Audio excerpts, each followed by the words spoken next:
it is completely human nature to then go, oh, to get this next thing, I just need to cut out this next thing or this next food group or right, this next huge collection of hundreds of different foods. And we end up chasing results with ever more restrictive eating patterns. And what ends up happening is the ability of what we are eating in this very restricted mode to actually meet our nutritional needs becomes like lower and lower and lower. Yeah. And so we end up increasing nutrient deficiencies. We end up cutting out all food sources of certain nutrients. And that ends up dramatically increasing our risk for chronic disease later in life, but it catches up with us, right? So those nutrient insufficiencies and deficiencies end up eroding our quality of life in a way that we would have never experienced had we not fallen down that path of restriction. Hi, I'm Kelly Namiro. Welcome to the Balancing Chaos podcast, a lifestyle podcast where we'll talk about wellness, motherhood, and some really exciting things in between. My goal is to help you develop a lifestyle that promotes health, wholeness, and success. Through my conversations with our experts and guests, I hope to inspire you to live a beautiful, full, and joyful life as you navigate balancing the chaos. Welcome back, everybody, to the Balancing Chaos podcast. I am so excited for you to hear our guest of the show today. Dr. Sarah Ballantyne is the founder of Nutrivore.com. She creates educational resources to help people improve their day-to-day diet and lifestyle choices, which so many of us could use help with.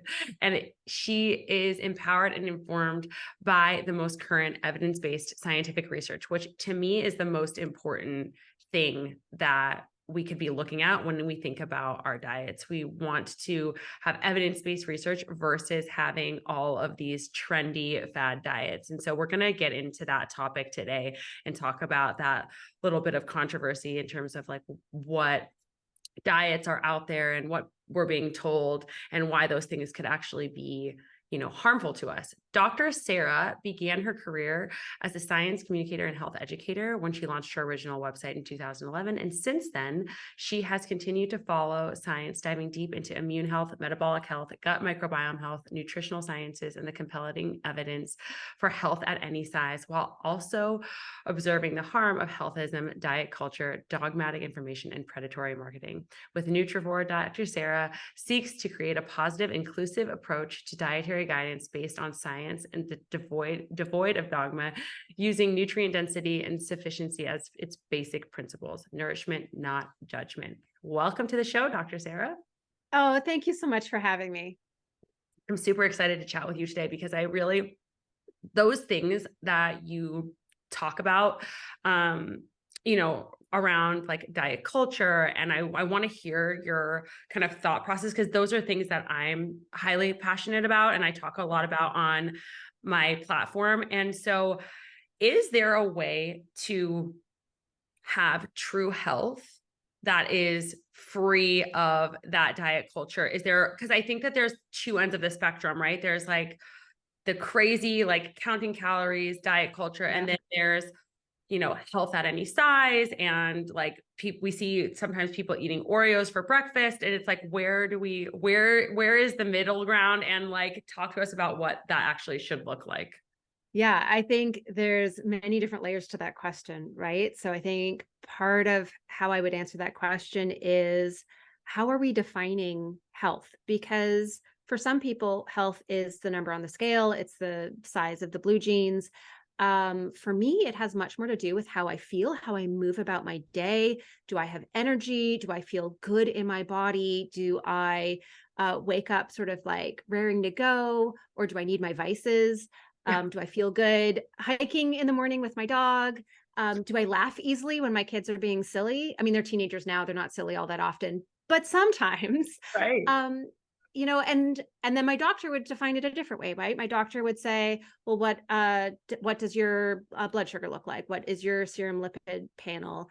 And I think there's a sort of more comprehensive way to define health that kind of encompasses all of the above. So it sort of encompasses how we feel moving, our mental health.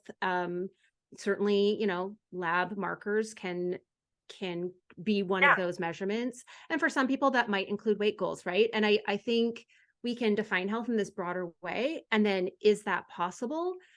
I mean, yes, Yeah. with the caveat that diet and lifestyle are only going to get us about 50 to 60% of the way. So we have a lot of power in our choices, but not all of the power in our choices. So there's some things, right? Like our genetics, epigenetics, our physical and social environments, social determinants of health that are beyond our control. And so I think as we start this like broader conversation about what are the best eating patterns for lifelong health, why restrictive diets are not it, I Yeah. think it helps to kind of frame it in that broader conversation of we can define health in many different ways, and we want to take the biggest possible view of health that we can for this conversation, and also acknowledge that there are factors that we don't have control of that are impacting our health. And so to boil it down to all you need to do is eat perfectly, right? Eat this certain way, and all of the stars will align health wise, and you'll achieve all of your health goals.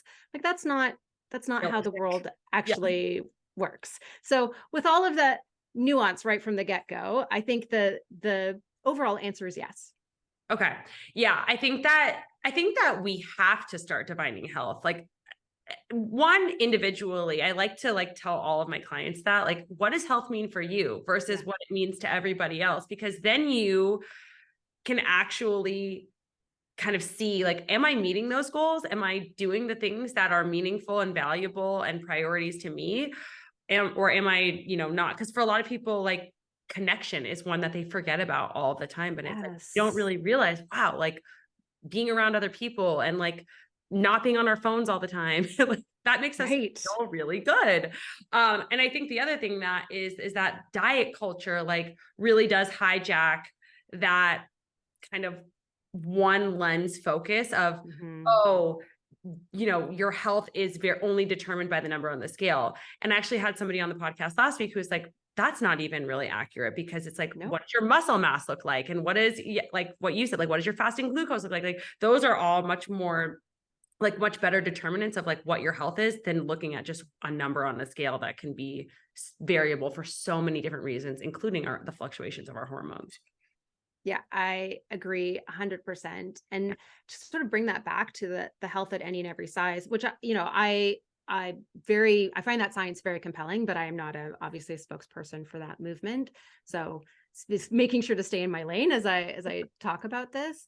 We even have like an up-to-date meta-analysis now that was looking at metabolic health in the normal weight, overweight, and obese categories that updated the data that we were all looking at from, gosh, like 15 years ago, and shows that the percentage of obese people who are absolutely metabolically healthy has actually gone up over that period of time. Oh, wow. And I think the body positivity movement can take a victory lap over that one, because it has a lot to do with health messaging outside of weight goals Yeah. for achieving that, right? Because that what is determining metabolic health is the quality of the diet, right? It's lifestyle factors, it's how active we are, it's how well we sleep, it's stress management. So all of those things are adding up to metabolic health independent of size. And I think we even have this like even better, more recent data set to confirm that the number on the scale is probably the least relevant Thing. metric that we could be using. I think that that's really helpful, especially for those women who are out there beating themselves up about the last 10 Yeah. pounds. It's like, what are the other markers telling you? Um, Speaking of that and kind of looking at health through that lens of metabolic health specifically, what are the biggest mistakes that you see people making in terms of their actual like diet and like when I say that I mean like the food that they're eating? Yeah, I mean, I come from a background of restrictive dieting. That was my entry into the wellness We are on the space. same page there. And I will say that the bigger issue, this doesn't just apply to metabolic health, is the mentality around restrictive dieting. And I think what happens is we have a certain goal. Maybe it's we want to lose some weight, or we've got some joint pain we want to get rid of, or some gut health issues that we want to get rid of. And so we buy into whatever the trending diet is. And the vast majority of diets right now are defined based on what is reduced or eliminated. So we go, okay, I'm going to cut these things out. And then we have some results, right? I cut these things out and I lost 10 pounds, or I cut these things out and my gut symptoms resolved. And so we attribute the benefit that we See, experienced to the things we cut out, not the things we were eating instead. But then what happens is we hit the wall, right? We backslide. Maybe that diet is just too hard to maintain, so we just can't stick to it. Or maybe that diet has some limits in terms of how much benefit it can actually offer. So we hit, oh, I've gained back some of that weight, or oh, my gut health issues are better, but I still have fatigue or something else that I want to address. And so because we attributed that little bit of success to the things we cut out, it is completely human nature to then go, oh, to get this next thing, I just need to cut out this next thing, or this next food group, or right, this next huge collection of hundreds of different foods. And we end up chasing results with ever more restrictive eating patterns. And what ends up happening is the ability of what we are eating in this very restricted mode to actually meet our nutritional needs becomes like lower and lower and lower. yeah. And so we end up increasing nutrient deficiencies. We end up, right, cutting out all food sources of certain nutrients. And that ends up dramatically increasing our risk for chronic disease later in life, but it catches up with us, right? So those nutrient insufficiencies and deficiencies end up eroding our quality of life in a way that we would have never experienced had we not fallen down that path of restriction. So when it comes to metabolic health, right, the big things being cut out would be vegetables and fruit, right? Fruit is super My gosh, beneficial for metabolic health. absolutely like not only hear this all the time, but like I remember a time in my life when I was petrified of fruit because everybody's like, oh, Yes. fruit's gonna make you fat. Nature's candy. Yeah. And like I would not eat it. And I hear it from people all the time. So you saying that. So like if Yeah. somebody is who's listening is like, oh, I've done that and I'm keto now and I've cut out fruit, like what nutrients are they missing out on? So, I mean, if you're cutting out fruit, the types of fiber that fruit have are uniquely beneficial for our gut microbiome. They're so important.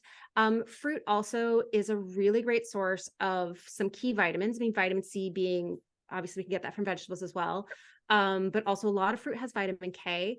And the maybe even the bigger thing is the polyphenols that fruit has. And it's kind of that collection of nutrients that like blunt the blood sugar response. We don't actually get a spike in blood sugar after eating fruit the way you would after eating the same amount of carbohydrates, right, from a Snickers bar.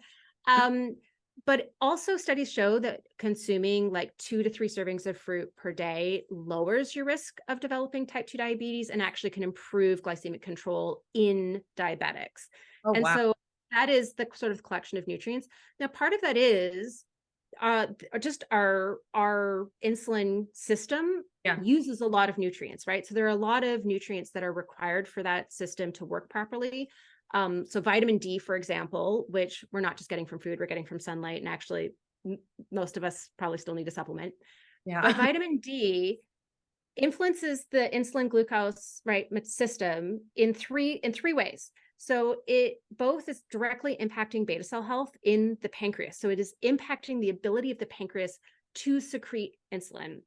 And then it impacts insulin receptors in the cells in all of our body and makes them less able to bind with insulin and less able to do their little signaling to bring the sugar transporter molecule into the cell membrane. And then low vitamin D also makes the sugar transporter called GLUT4 not work as efficiently. So it's slower. So just having low vitamin D by itself dramatically increases risk for type 2 diabetes. And there's a bunch of studies showing that just getting a diabetic person's vitamin D levels up, type 2 diabetes specifically, getting their vitamin D levels up reduces their insulin resistance and improves their blood sugar regulation. And there's a ton of nutrients that are similarly required. Like chromium is also absolutely essential for insulin signaling. So we've got a bunch of vitamins and minerals that are important. And so if we're short on those, like not only are we maybe not eating food in the right balance for blood sugar regulation. But if we're short on the nutrients that are required by that system to maintain insulin sensitivity and have all the signaling work the way it's supposed to, then we're actually like increasing our risk over time by avoiding something like fruit. That's crazy. And I think that people do it with all sorts of food groups, right? It's not just fruit. Yes. It's like, I mean, I remember like a very good period of time where I like everything was low fat. And like I was like not eating fat because I was scared that it was going to make me fat. And so it's like, but then it's like all those, you're missing out on all of those good healthy fats that are really the foundation for creating our hormones. And it's like it create this.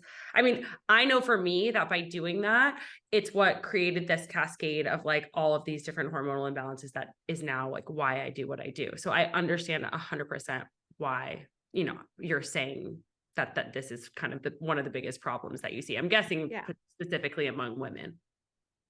Well, I think it's a challenge that I think sort of transcends gender, right? I think this is just a way that humans think, and we certainly see eating disorders and disordered eating patterns across genders.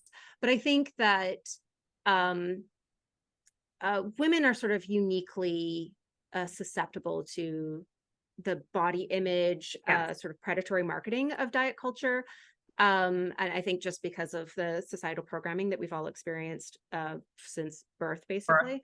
And so I think there's certainly, there's certainly studies showing that there's a higher percentage of people who identify as women on a diet at any given time versus people who identify as men. And there's certainly studies to show that following a restrictive diet increases the likelihood of developing disordered eating patterns and eventual eating disorders just by being on a diet that's defined by restrictions at some point. So I know a little bit just by doing some research about you, about your personal story and kind of how you've had, you went from that restrictive place to you were doing a paleo for a while. Can you talk a little bit about your journey? Or was it, I don't know if it was paleo or AIP or if those are the same thing. So yeah, give us a little bit of background on how you kind of got into this work. So I have a background in medical research. I have a PhD in medical biophysics. And for a long time, I was doing research in, inflammation and critical care medicine. I did some cancer research that was not tied to nutrition or my own health challenges, but I was like racking up the diagnoses at the time, right? So I was obese and had a dozen different diagnosed health conditions. And I was pretty miserable.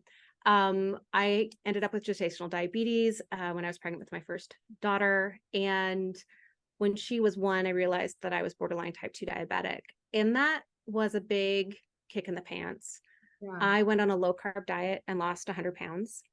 Oh my God. And then found myself with migraines, very bad acid reflux. I had terrible eczema. One of my autoimmune conditions, lichen planus, was flaring. So I had patches of lichen planus on my hands, as well as it just kind of blurred in with the eczema. I was having really bad GI issues. I was on 6 different prescription medications that were all like symptom management based. I had really bad IBS. And I realized I had this sort of epiphany that losing all that weight had not actually improved my quality of life at all. I was actually dealing with a heavier symptom burden than I had been before. And so that sort of got me researching, and that was sort of the beginning of me applying my science background to the problem of my own health. Yeah. That brought me to the paleo community, the autoimmune protocol, which were really important for my own personal health journey. But I think, I guess 5-6 years ago, I started researching the gut microbiome, and I had kind of figured that I had gotten as healthy as I could get at that point. And as I was researching the gut microbiome for a book that is since completely on pause, but hopefully someday it will live again, I realized that I was avoiding foods that the science was telling me were really important for gut health. And that was the beginning of me going, of those foods. So the biggest thing was legumes for me. Yeah, beans. So the science on legumes is so unequivocal that it reduces risk of cardiovascular disease, diabetes, cancer. It lowers all-cause mortality. It's incredibly helpful for all of the GI conditions, right? Because it's just so high in fiber, but also phytonutrients. It's also incredibly nutrient dense. And so this was my entry into thinking beyond, right? I had this like very what paleo taught me view of restrictions, and this was my entry point to i think i need to I think I need to revisit my conclusions on some of these foods, and I think I need to challenge myself to eat some of these foods. And I dealt with a lot of fear around eating these foods, being really scared that it was going to make me feel terrible. And I kind of worked through it. I think the more success I had, it's like every food I added, I felt a little bit better. Yeah. So I think the success that I had kind of made me feel more brave to keep going and try reintroducing Like foods. And self. what I was able to discover is I'm gluten intolerant, and that's it. And I was avoiding a much bigger collection of foods than just gluten. And so it was a really important step for me, was like researching the gut microbiome. And I've always cared a lot about nutrient density.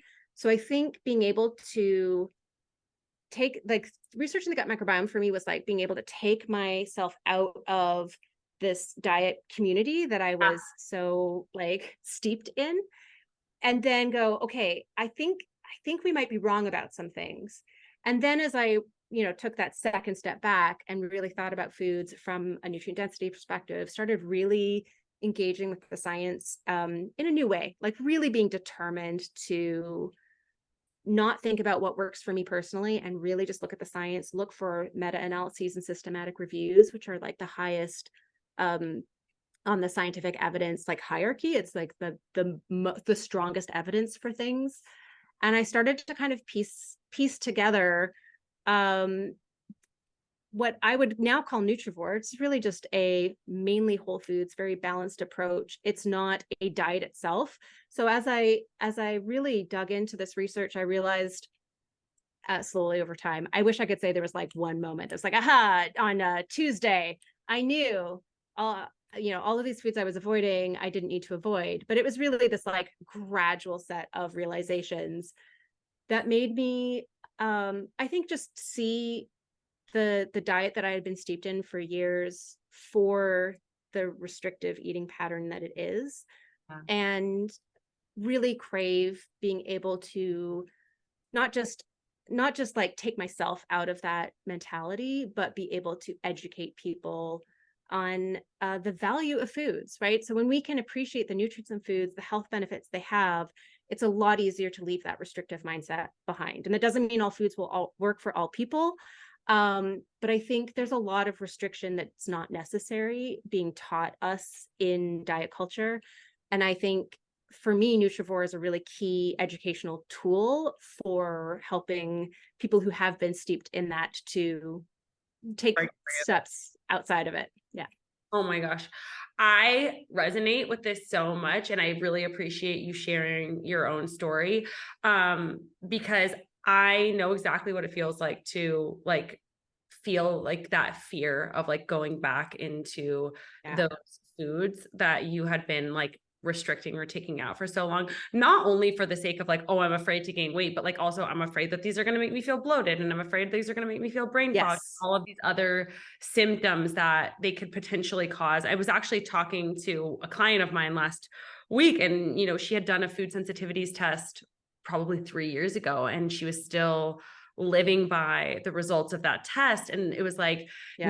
not, having the ability to eat things like kale and broccoli and things that are really like what you're talking about, your gut microbiome, like really good for your microbiome. And so I think that diet culture really tries to break that connection that we have with ourselves in order to Yeah. be able to sell us another product or like another cleanse or another meal plan. And if we can take that moment to like do exactly what you did, like starting to like slowly incorporate those things, like one food at a time, and see like, okay, how does my body feel when I eat these foods? Does it feel safe? Okay, great. Then I'm going to move on to the next one. We can have Yeah. such a more positive relationship with food. And so speaking of like Nutrivore and what you guys have on the platform, I know that there's like, you can go and like learn, you can educate yourself and practice, and you have like all of these different tools that are there. If somebody is going and they're like, or the, first time onto your website, what would you recommend them doing in terms of like tooling around and researching to help themselves have like a more positive relationship with food?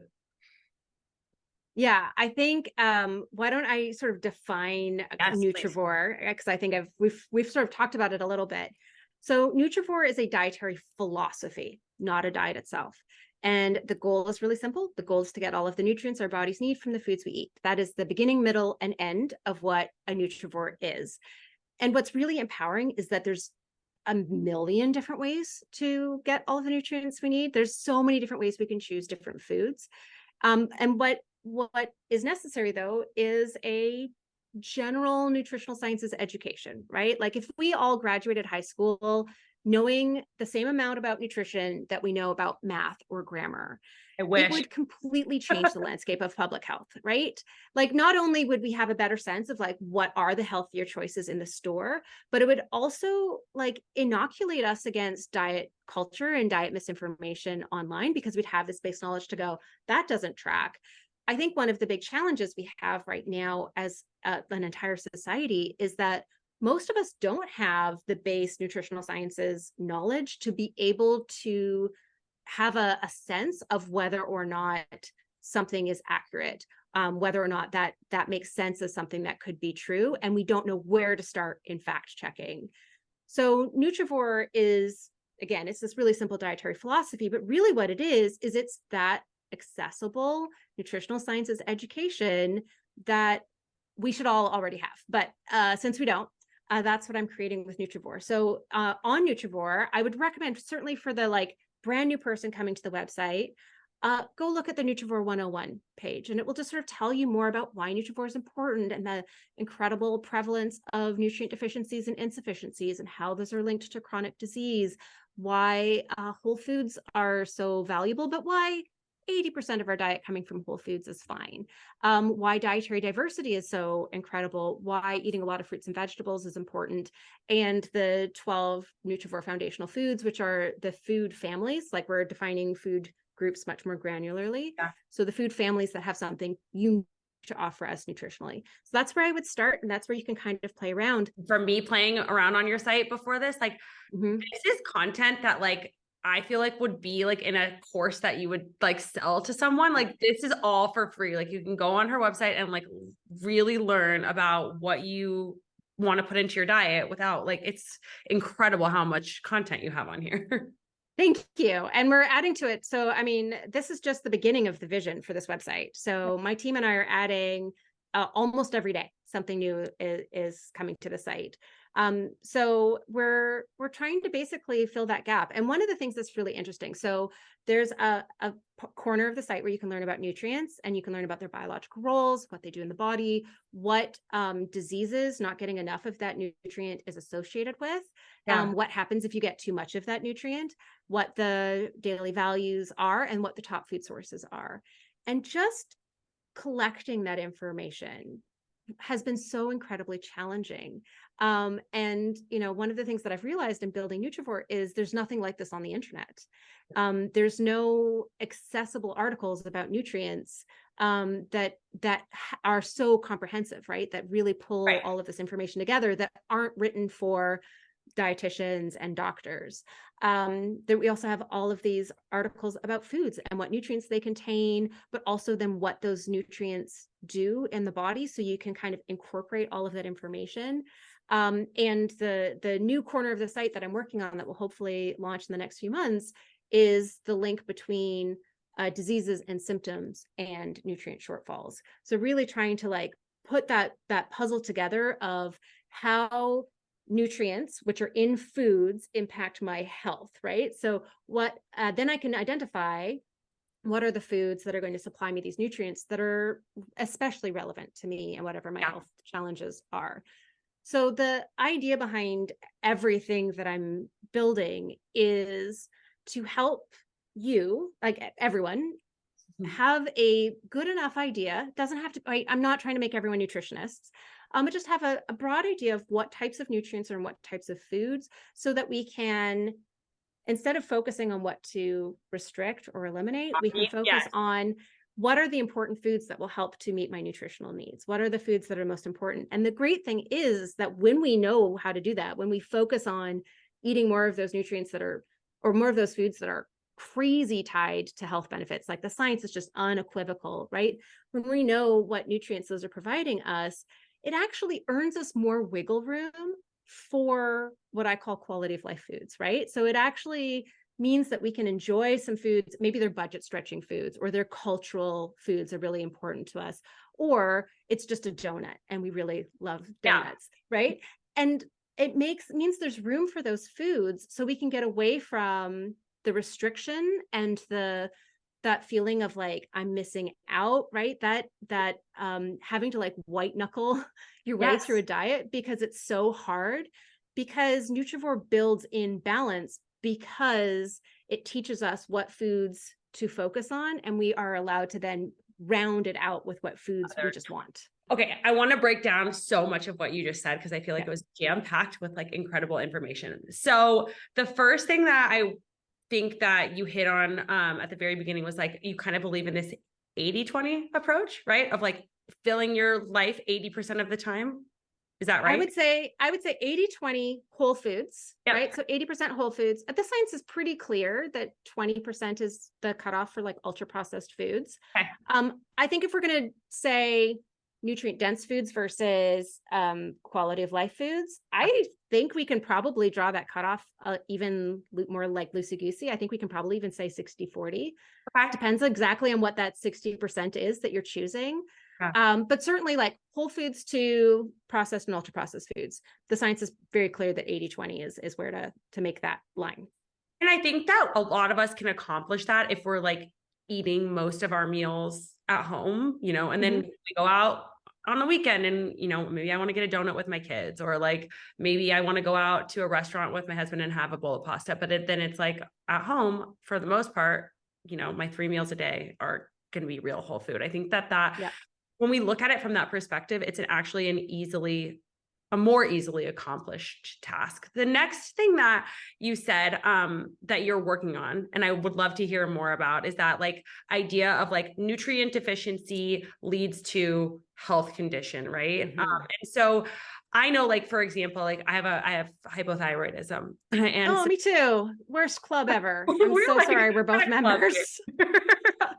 I love it. So I think that honestly, I've said this before with my community, but it's an end result of, because it's not Hashimoto's or anything autoimmune, for me, like just years of chronic stress and that putting pressure on my thyroid. But I also know that like missing out on nutrients like selenium and, you know, zinc and iodine, like those types of things can also be problematic for thyroid. So can you give us a few more examples of like other conditions that might be relevant and nutrients that are important or people should be thinking about?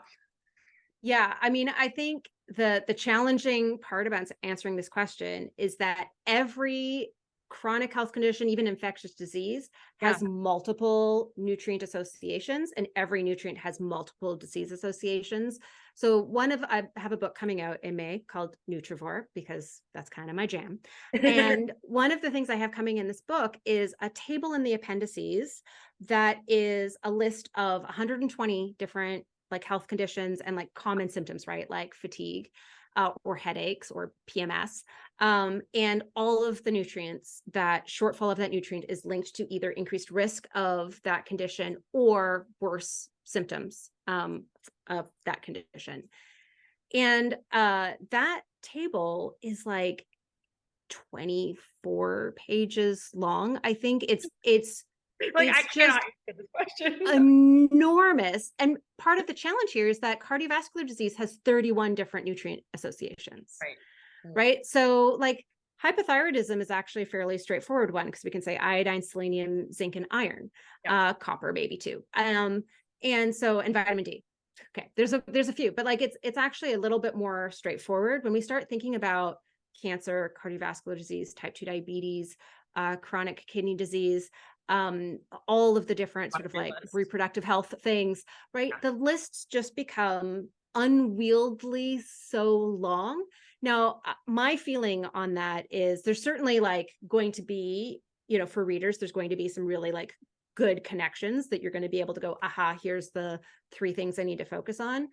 But I actually think that when you see a long list of 31 nutrients associated with cardiovascular disease, to me, that actually emphasizes the importance of a food-based approach, Right. right? Because we're not going to get all of those nutrients from a supplement in adequate quantities to be able to actually make a difference. This is much more about the eating patterns that supply these nutrients. And so those eating patterns would be a lot of vegetables and fruit, right? Just kind of being plant forward, but it would incorporate lots of seafood. It would be a diverse diet. So we're eating a lot of different foods, right? Those are the broad eating patterns that are generally going to increase nutrient intake and fill in those gaps, especially when we're talking about a list like that's half of the essential nutrients, right? Like it's too long to be able to go, okay, I'm going to go buy all of these and Yeah, supplement. all these supplements. I think that that's super helpful. And I do want to get onto the topic of supplements. But before we do that, I would love to hear your thoughts on like, I know you said that there's a lot of different ways that we could potentially, get all of these nutrients in, right? But like, is there one, like for me, I would say that I'm like a plant forward Yep. Mediterranean diet. Like that's kind of how I eat. Like what would your like recommendation to people be if there was one? Yeah. I mean, I would say the diet, like the named diets that most align with Nutrivore Yeah. principles would be like Mediterranean or Nordic Mhm. diets. Um, I mean, my read of the science is a little bit different. I'm not trying to emulate the traditional diet of any particular culture. I'm just trying to understand what the most important foods are, and I'm trying to understand the value of all foods. So I would say, I don't advocate for any specific diet Yeah. anymore. And I think that even on a really restrictive diet, you can still use Nutrivore educational resources to improve the quality of that diet. So maybe you have I'm sure you have a compelling reason for whatever diet you're following. You can use Nutrivore to identify maybe there's you're vegan, right? There are a couple only fermented soy vegan sources of vitamin B12. So maybe this means that you're going to make sure that you're incorporating those daily, or maybe this does mean you're going to talk to your dietitian or your doctor about supplementing because you realize B12 is just not a thing you're going to get enough of in your diet. So I think that still can come from the Nutrivore resources without saying, here's the best eating pattern and here's the worst eating pattern. But definitely I would say like plant forward, uh, lots of seafood, mostly whole foods. I would say I'm fairly agnostic on the olive oil aspect of the Mediterranean diet after getting into the research on canola oil recently. Wow. I just, my mind is blown by how good canola oil is for us, which is that is the oil that is featured on the Nordic diet is canola oil. Mm. So I would say, there's lots of room for interpretation, for adapting these principles to our budget, to our accessibility to certain foods. But yes, I would say like plant forward Mediterranean Nordic would be the closest alignment. Okay, that's helpful. The last thing that you mentioned when you were just talking, that I wanted to touch on was like the 12 foods that you were saying Mm-hmm. should be incorporating. Can you tell us what those are and why? Absolutely. Okay, so they're vegetables in general, then root vegetables, leafy vegetables, cruciferous vegetables, the onion family, and mushrooms, Okay. fruit in general, then citrus fruits and berries, nuts and seeds, legumes, really pulse type legumes, because like green beans go in the vegetable category, and seafood. The reason why each one of those gets sort of elevated to foundational food status is that each one of those has either a nutrient that is unique to that food group, right? So cruciferous vegetables have a class of phytonutrients called glucosinolates, which very powerfully reduce risk of cancer and cardiovascular disease, but can also reduce osteoporosis, neurodegenerative disease, and type 2 diabetes. They're just incredibly beneficial class of phytonutrients we're only getting from vegetables from that family. Or it has like a combination of nutrients that together are why that food is shown in the scientific literature over and over and over again to be extremely beneficial, right? So nuts and seeds, there's hundreds of studies showing the benefits of nuts and seeds. And it's a little bit the fats, it's a little bit the vitamin E, it's a little bit the fiber, it's a little bit the mineral content. But there's nothing else in the food supply that can kind of give us that collection of nutrients. So that's why nuts and seeds get sort of elevated to foundational food status. That doesn't mean that those are the only foods that we want to eat, right? So all the whole foods have nutritional merits. It's just that these are the ones that have something that's not very easy to get elsewhere to offer us. Okay. Are you trying to incorporate those things into your diet every single day? Yes. Okay. So I have something on my website called the Nutrivore Weekly Serving Matrix, which is it's like a super simple to use checklist that is serving targets for each of these foods. Serving targets are also for free on the website. And they're also will be coming for free in the new book. But so I would say, right, vegetables, we're aiming for about 5 servings per day. Fruit, we're aiming for about 2 servings a day. Ideally, 1 serving per day of a cruciferous vegetable, a root vegetable, and a leafy vegetable. But mushrooms, 3 times a week is fine. Onion family, 3 times a week is fine. Citrus, even twice a week is associated with benefits, right? Same with berries. Nuts and seeds, like 4 times a week seems to be great. So not every food is a daily food. It's not a daily dozen list. Right. So some of those foods have a weekly serving target and some of them have a daily serving target. Yeah, that's super helpful. And people can find that on your website. Yes. So last question around this specific kind of conversation that we're having around diet is, I think that there's this really big hype in our country about protein, and it's controversial. And it's like, how much protein do we actually need? Yeah. And like, how important is protein? And should we be having protein at every meal for our blood sugar status? Like, can you give your insights into that and talk to us about, like, should we be having it like as we're having our fruits and vegetables, or if we get enough in one day, is that okay? I would love to hear your thoughts on that. I have so many thoughts on that. So let's start with saying that plant protein and animal protein are equally beneficial. Okay. And that if you're getting enough protein, unless you're following a very restricted diet and you're only getting protein from a couple of plant foods, the chances of having some kind of amino acid deficiency are basically 0. So that's amino acid deficiencies are only seen in the context of gross malnutrition. So we'll start with all protein counts. I think the science is really compelling that aiming for higher protein than the current RDA is beneficial to metabolic health. There's also some science showing it can reduce cardiovascular disease risk. So the RDA, I think, is 0.56 grams per kilogram body weight. The science in the 1.2 to 1.6 grams of protein per kilogram body weight is very compelling. Caveat that we don't want our protein intake to be more than about 30% of our calories at the most. Okay. So you would go for like up to say 1.6 grams per kilogram body weight, but no more than 30%. Why, so if 30% why is do you less not than want that. it more than 30%? So that is going to happen for people who have a pretty big energy deficit, and who, also need to make their protein goals. And the reason why we don't want it to go higher than 30% is because it's literally skewing. It's like too low fat and too low carb.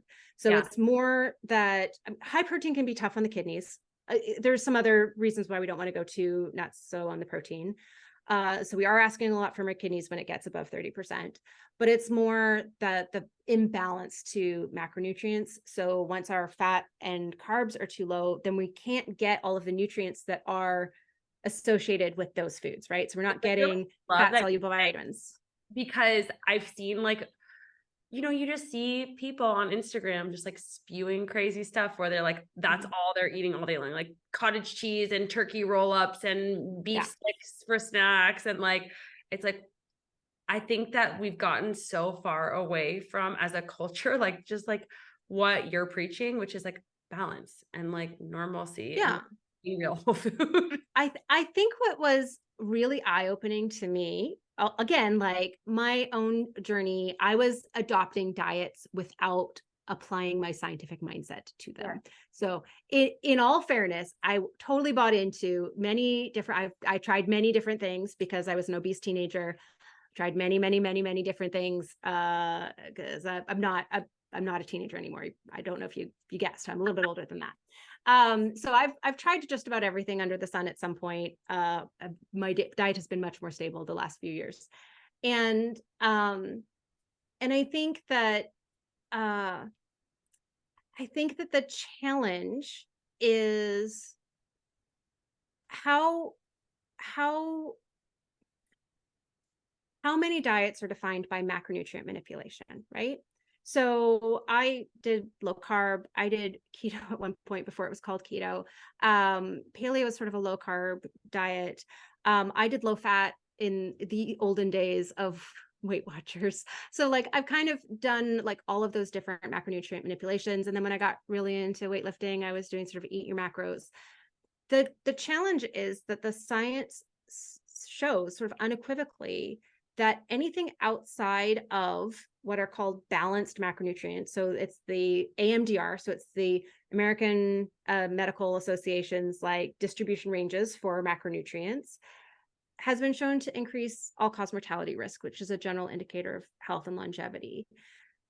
But I also think that what is a balanced macronutrient is so counterintuitive to us because we've spent so long either doing low fat or doing low carb or doing no carb, right? And so 10% calories from added sugars, that is a balanced diet. 25% calories from total sugars, including sugars from fruit, that is the definition of moderation. That is how moderation is defined.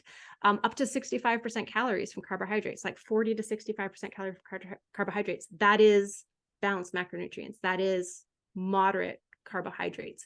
And I think it's really unintuitive for a lot of us who have jumped different diet ships along the way to even understand what a balanced plate looks like. And so that's also for me part of the Nutrivore education is here's my Nutrivore version of my plate and what that actually looks like to help create like really easy to use resources to help us develop that intuition again, because we've lost it through all these experiences with macro manipulation diets.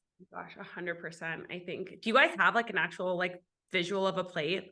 Yeah, Oh, like it's called the Nutrivore meal map. And I will tell you exactly what it is. So please come to my website anyways, but here's all the stuff. So it is, you divide it into 4.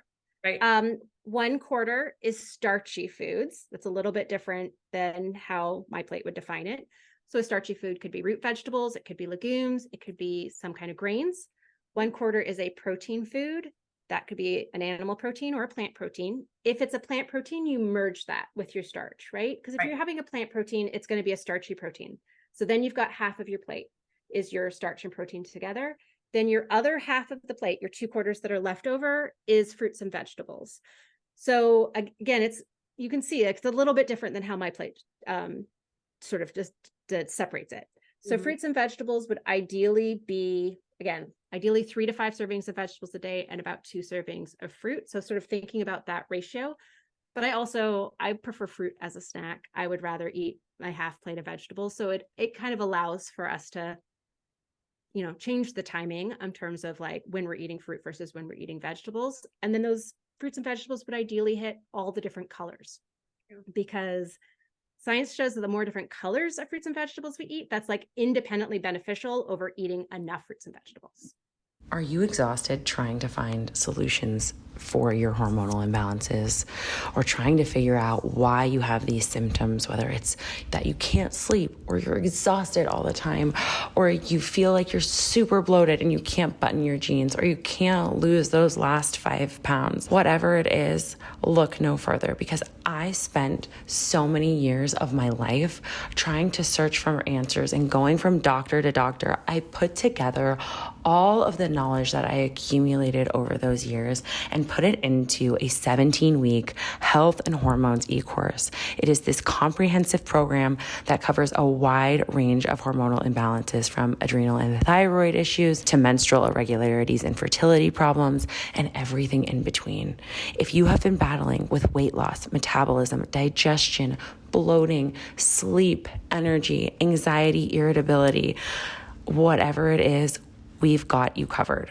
What sets this course apart is that I'm all about holistic solutions. I believe in addressing the root cause of hormonal imbalances and providing you with the tools that you need to rebalance your hormones naturally, because it is possible. But that's not all. Today, I'm really excited because we're offering our podcast listeners something really special.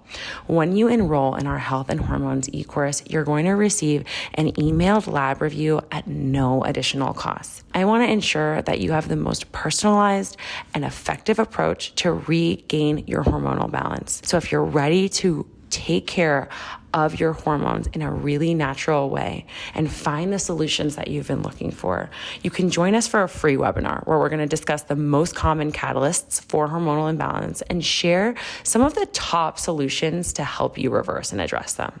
It's your chance to gain these really valuable insights and take the first steps to a healthier and happier you. And the best part is that when you enroll in the Health and Hormones e-course during the webinar, we are offering you that email lab review complimentary on us. It's our way of showing you just how committed we are to helping you achieve your wellness goals. So don't wait any longer. Visit us at our website, www.wellnessbykelly.com, and sign up for our free webinar and gain some really valuable knowledge to your hormonal health.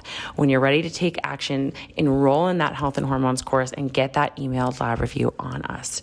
It's time to take charge of your health and well-being before the end of the year.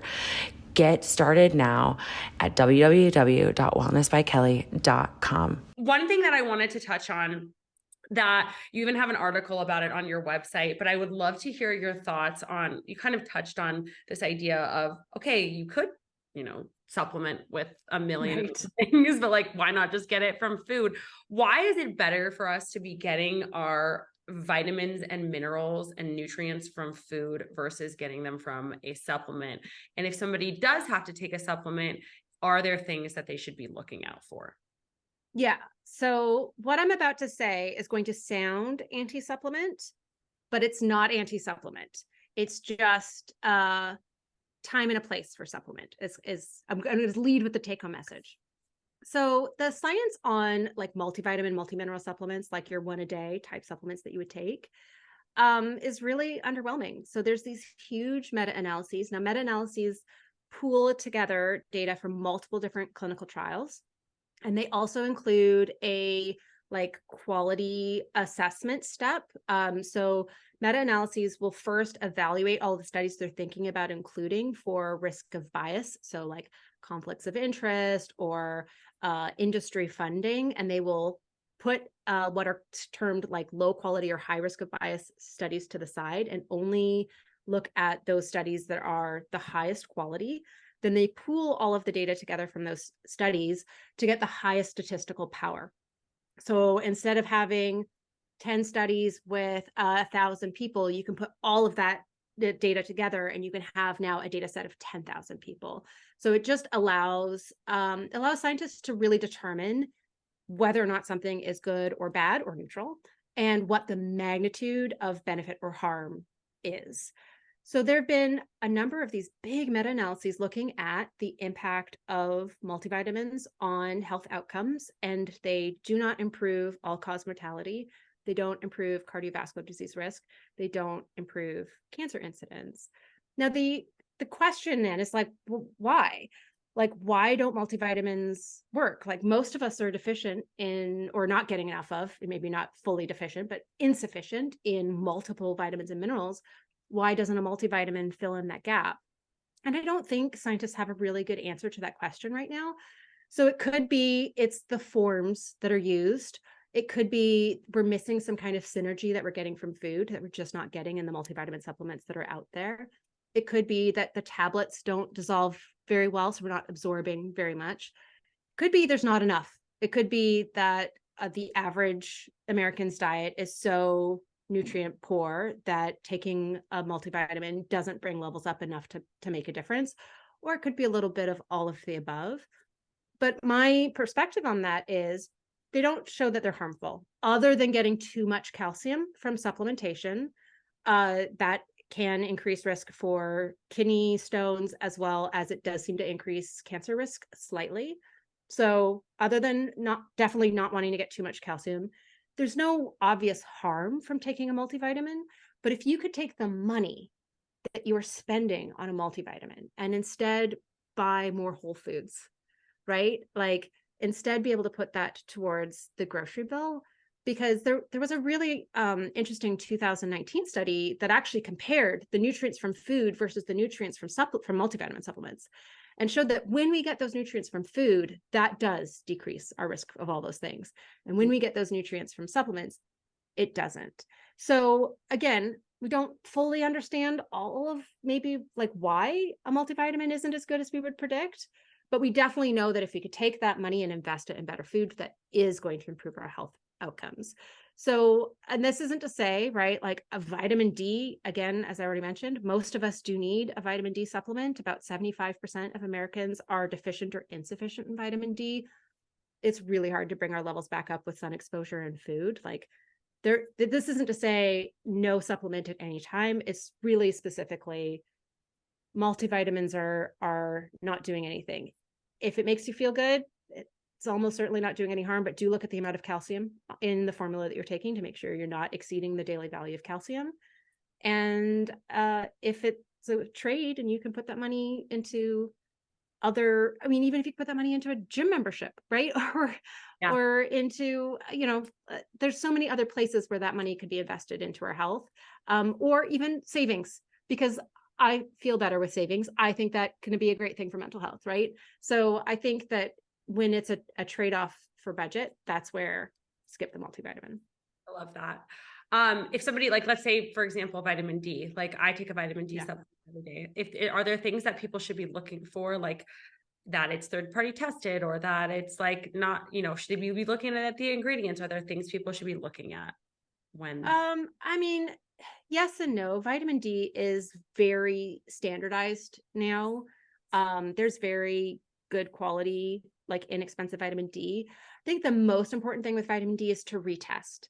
So let's say you buy the cheapest vitamin D and maybe it's actually like partially degraded. It's not actually the dose that it says on the bottle.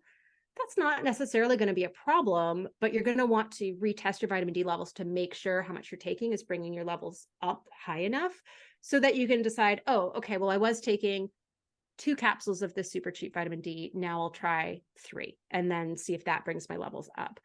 Or you'll go, oh, well, I'm going to have to take 3 capsules of this vitamin D. I might as well switch to another brand that has better quality control. So there's very expensive bougie vitamin D supplements that you can take.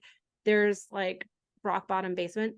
They're all going to help. I think the big thing is whatever one you choose is figuring out how much you need, because the range of how much people need to bring their levels up to normal is crazy. It's anywhere from like 400 or 500 IU to like 10,000 IU per day.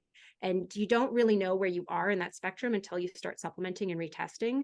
And you definitely want to make sure that you don't overshoot the mark, because too high vitamin D, it's called vitamin D toxicity, right? Too high vitamin D can also cause health problems. So it is really important to retest you can do it every 6 months when you're first taking vitamin D. And then after your levels are stable, then you can go to once a year. But vitamin D should be on annual blood work, I think. Yeah, absolutely. Okay. So the last question that I usually ask everyone who's on the show is a little bit about how, I mean, it sounds like you're very busy. You've got kids, you've got Nutrivore, you're a doctor, you have so much going on. So how do you, if you could give us one piece of advice for how do you balance the chaos? Because that's the name of our show. The best decision I have made as an adult was getting a dog 4 years ago. So I got a Portuguese water dog. Her name is Soka. She is incredibly smart.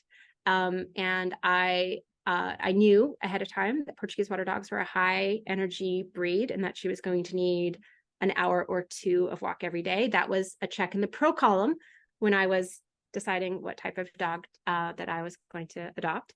And she is a high energy dog. So we start every morning with a 3 to 4 mile hike in the woods. So she's off leash and I am in my head. It is unplugged. I don't listen to a podcast. I don't listen to the news. Like I am just in the woods every morning.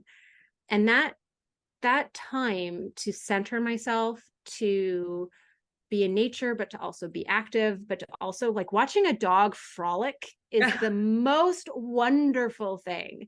Like how happy she is to just be bounding in the bushes. Just it's just delightful. I love it every single day. And I think that time and like figuring out my routine, like how am I going to get the kids to school and still have this be part of my day? How am I going to have a full work day and still have this be part of my day? Like that took a lot of like engineering of my schedule to figure out. But now that it's part of my routine, it's what holds me together. You know, my kids can be having a really tough time and I can be a super present parent because I've had that like me time in the woods.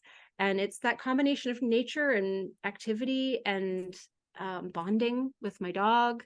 And I think it's the routine of it. It's the sunlight exposure. I think it's a little bit of all of the above. But that for me, you know, I was saying to my husband just a couple of days ago, was like, I think I finally have like mastered. I've been 36 for 12 years. So when I turned 36 again for the 12th time, I said, I think I've finally mastered 36. And I think it's because of this dog that, you know, is keeping me like active in a way that is really good for my stress, like levels. You know, I sleep better because of that time. And I think I'm so much more resilient. So in all of the crazy 2 teenagers and a business and, you know, all of the writing a book while trying to launch a website, all of those things, it's that hour to hour and a half commitment every morning that holds me together. I love that. I think that like the, you know, like you said, like it's like movement, but it's also like forest bathing because you're getting the nature and you've got the connection with your dog. Like it encompasses so much. I would like to note that forest bathing is done with your clothes on. And I'm saying that to the naked man I ran into last year. Oh my God. I would just like everyone to know, clothes on for forest bathing. I feel like there might have been some kind of miscommunication at some point. Oh my gosh, that's hilarious. But I think that it like encompasses so many things in such a simple way, and no one's ever shared that before. So I think that is a new piece of advice that can go out to our community. That's really beautiful. So you guys know you can go to nutrivore.com, which is Dr. Sarah's website. She also has a book coming out, which is out for pre-order. Is that right? It's available for pre-order now. It comes out in May. On Amazon or everywhere? Yes. I'm guessing anywhere you can buy books. I guess if it's not everywhere now, it will be everywhere Okay. closer to launch. Beautiful. Yeah. Well, I'm going to go get the book. I'm super excited to read it. Her website is absolutely incredible. There's, like I said, it's like buying an e-course, but it's all there for you for free. So you guys go check it out.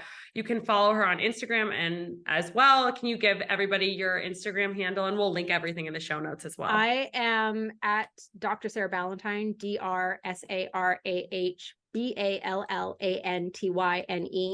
on Instagram, Threads, Pinterest, TikTok, YouTube, and Facebook.